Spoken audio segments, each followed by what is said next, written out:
آخری دو صورتیں یہ گویا کہ قرآن مجید کے اختتام پر دو پہرے دار ہیں۔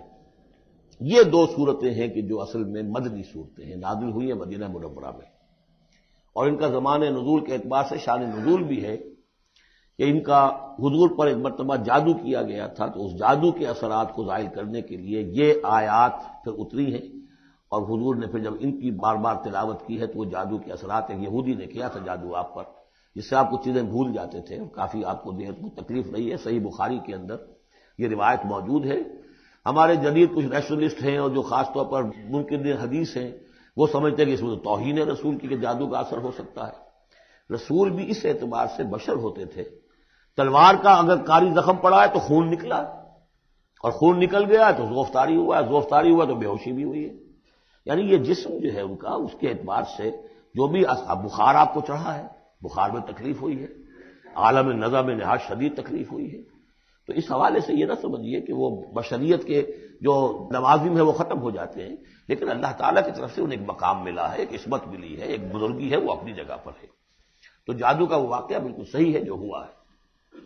لیکن اس کے لیے اب یہ دو صورتیں ہیں، اور یہاں خاص طور پر نوٹ کر لیجئے کہ یہ معوذتین، یہ ایک صورت بھی ہو سکتی تھی، لیکن قرآن حکیم میں جو عام مزاج ہے کہ صورتیں جوڑوں جوڑوں کی شکل میں ہیں، تو دو حصوں میں تقسیم کر دیا۔ اور اس کی تقسیم کیا ہے؟ ایک وہ چیزیں ہیں جو انسان پر باہر سے حملہ آور ہوتی ہیں، اور ایک چیز وہ ہے جو انسان کے اپنے اندر سے حملہ آور ہوتی ہے۔ ان دونوں کو دو علیحدہ چیزوں میں رکھ کر اور سکھایا گیا ہمیں کہ تم ہمیشہ اللہ کی پناہ طلب کرتے رہا کرو ان چیزوں کے اثرات سے، ان چیزوں کے اثرات بد سے اپنے آپ کو بچانے کے لیے۔ بسم اللہ الرحمن الرحیم، قل اعوذ برب الفلق، کہو کہ میں پناہ میں آ گیا صبح کے رب کی۔ فلق، فلق ویسے تو یہ لفظ ہم پڑھ چکے ہیں سورہ انعام میں، فالق الاصباح، رات کی تاریکی کا پردہ پھٹتا ہے اور سپیدہ سحر نمودار ہوتا ہے، یا گٹھلی، فالق الحب والنوائے، تو وہ جو گٹھلی ہوتی ہے وہ بھی پھٹتی ہے تو اس میں سے دو پتیاں نکلتی ہیں تو درخت بنتا ہے۔ اس اعتبار سے فلق سے مراد یہاں صرف صبح نہیں ہے، بلکہ جو اگلی صورت میں آ رہا ما خلق، جو بھی کچھ اس کائنات میں اس نے پیدا کیا ہے در حقیقت وہ عدم کا پردہ چاک کر کے اس کو وجود بخشا ہے۔ عدم سے، عدم محض سے، کریشن ایکس نہیلو، بغیر کسی شے کے کسی شے کو بنانا۔ تو قل اعوذ برب الفلق من شر ما خلق، میں پناہ میں آتا ہوں اس کی تمام مخلوقات کی پناہ سے۔ اب آپ غور کیجئے، مخلوق ظاہر بات ہے خالق کی طرح کامل تو نہیں ہو سکتی، مخلوق کے اندر کوئی نہ کوئی پہلو جو ہے وہ کمی کا، تقصیر کا، نقص کا رہ جائے گا۔ تو گویا کہ ہر مخلوق میں شر کا پوٹینشل ایلیمنٹ موجود ہے۔ یہ دوسری بات ہے کہ اللہ تعالیٰ کسی کو سہارا دے دے، کسی کو اپنی طرف سے عصمت عطا کر دے، اپنی طرف سے خصوصی پروٹیکشن عطا کر دے، پوٹینشلی خلق جو ہے وہ گویا کہ مستلزم ہے، اس کے ساتھ شر کے اندر کا پہلو موجود ہوگا۔ قل اعوذ برب الفلق من شر ما خلق، یعنی وہ شر جو ہے خود اپنی جگہ پر کوئی علیحدہ مستقل وجود رکھنے والی شے نہیں ہے، بلکہ وہ شر جو ہے خلق کے اندر جو کمی کا پہلو ہے۔ جیسے ہم نے انسانوں کے بارے میں پڑھا، خلق الانسان من عجل،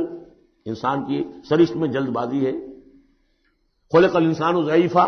انسان کمزور پیدا کیا گیا ہے۔ جو اس کا فطرت والا پہلو ہے، جو روحانی پہلو ہے، وہ تو ہے انا خلقنا الانسان فی احسن تقویم، لیکن جو یہ حیوانی پہلو ہے اس کا جو مادی وجود ہے، اس میں تو ضعف بھی ہے۔ ان الانسان خلق ہلوعا اذا مسہ الشر جزوعا واذا مسہ الخیر منوعا، تو یہ تمام چیزیں جو ذہن میں رکھیے۔ قل اعوذ برب الفلق من شر ما خلق، جو بھی مخلوقات ہیں ان میں سے جو بھی شر کا پہلو ہے میں اس سے اے پروردگار تیری پناہ میں آتا ہوں۔ ومن شر غاسق اذا وقب، خاص طور پر یہ رات کو ڈھانپ لینے والی جو ہے رات، اندھیرا، یہ ظاہر بات ہے اسی پھر رات کے پردے میں چوری بھی ہے، ڈاکہ بھی ہے، اسی میں پھر غول بیابانی جو ہیں، شیاطین جن ہیں، ان کا بھی جو حرکتیں ہوتی ہیں، پھر یہ ساری چیزیں جو ہے اسی کے سلسلے من شر غاسق اذا وقب، سانپ بچھو وغیرہ بھی اسی وقت نکلتے ہیں۔ ومن شر النفاثات فی العقد، اور جو عورتیں گانٹھیں باندھ کر پھونکے مارتی ہیں، یہ جو بھی ٹونے ٹوٹکے ہوتے ہیں اور اس کی وجہ سے لوگوں کو نقصان پہنچایا جاتا ہے، گویا کہ یہ بھی اس کے اندر بھی کوئی حقیقت ہے، یہ سفلی عملیات بھی ہیں، ان کے بھی اثرات ہیں۔ جیسے کہ ہم جانتے ہیں کہ جادو جو ہے حق ہے، برحق ہے، اگرچہ کفر ہے، شراب کی تاثیر ہے لیکن حرام ہے، کچھ نہ کچھ حقیقت ان لکیروں میں بھی ہے لیکن ہمیں روک دیا گیا کہ ان کے چکر میں مت پڑو۔ یہ جو منجمی ہے، نجوم کی حرکت، اس میں بھی کچھ نہ کچھ حقیقت ہے لیکن روک دیا گیا۔ تو کسی چیز کا ہونا بالفعل یہ اور شے ہے، لیکن اس کا جائز ہونا یہ اور شے ہے۔ تو بالفعل یہ عملیات ہیں جو سے اچھے اعمال ہیں، اور ان کو جو ہے کوئی اچھے اوراد ہیں، اچھے وظائف ہیں، تو ان کے کچھ اثرات جو ہیں اچھے ہو سکتے ہیں۔ اسی طریقے سے اس قسم کی چیزوں میں جادو کے کلمات ہوتے ہیں، ان کی بھی تاثیر ہے۔ اور وہ جو عورتیں جو ہے وہ جادو کرتے ہوئے، جس کو ہم کہتے ہیں کہ وہ تعویذ گنڈا وغیرہ جو ہوتا ہے، پھر وہ اس میں پھونکے مارتی ہیں، تو اللہ تعالیٰ سے میں ان کے شر سے بھی پناہ چاہتا ہوں۔ وَمِن شَرِّ حَاسِدٍ إِذَا حَسَدَ، اور حسد کرنے والے کے شر سے بھی میں اللہ کی پناہ طلب کرتا ہوں، جبکہ وہ حسد اپنا استعمال کرے۔ اگر حسد ہے دل کے اندر ہے تو بات اور ہے، حسد کو بروئے کار لائے وہ، اور وہ انسان کے درپے ہو جائے اس حسد کی وجہ سے اس سے کوئی نقصان پہنچانے کو۔ اور اسی کتابیں ہے عین، العین حق، کہ اگر انسان اس حاسدانہ نگاہ سے کسی کو دیکھتا ہے اس کے بھی اثرات ہوتے ہیں، اور اس دیکھنے کے بھی کچھ برے اثرات جو ہیں وہ ظاہر ہو جاتے ہیں۔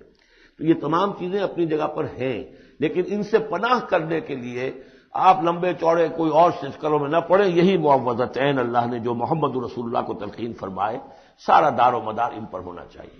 تعوذ کرتے رہیں، اس لیے کہ ہم پڑھ چکے ہیں سورہ بقرہ میں کہ حضرت سلیمان کے زمانے میں جنات جو تھے انہوں نے یہ سارے کام شروع کیے تھے، اور لوگ ان سے سیکھتے تھے جادو ٹونا، اور آج بھی نقش سلیمانی کے نام سے بکتے ہیں اس قسم کے جو بھی تعویذات ہوتے ہیں، اور وہ ایک دھندا بنا ہوا ہے۔ تو اس کو لوگوں نے سیکھا، اور وہ لوگ جو ہے آج بھی ہمارے ہاں یہ چیزیں چل رہی ہیں، لیکن یہ چیزیں حرام کی گئی ہیں، اور کہا گیا ہے کہ کوئی کسی کو نقصان نہیں پہنچا سکتا جب تک کہ اللہ کا اذن نہ ہو۔ اگر یہ یقین انسان کے دل میں ہو تو پھر اسے کوئی نقصان نہیں ہوگا۔ اور ویسے تو یہ ہے کہ تکلیف اللہ کی طرف سے کسی وقت آ سکتی ہے، بغیر اس کے کہ کوئی اور آپ کو پہنچائے، اللہ کی طرف سے خود بھی آ سکتی ہے۔ بارک اللہ لی و لکم فی القرآن العظیم ونفعنی وإیاکم بالآیات والذکر الحکیم۔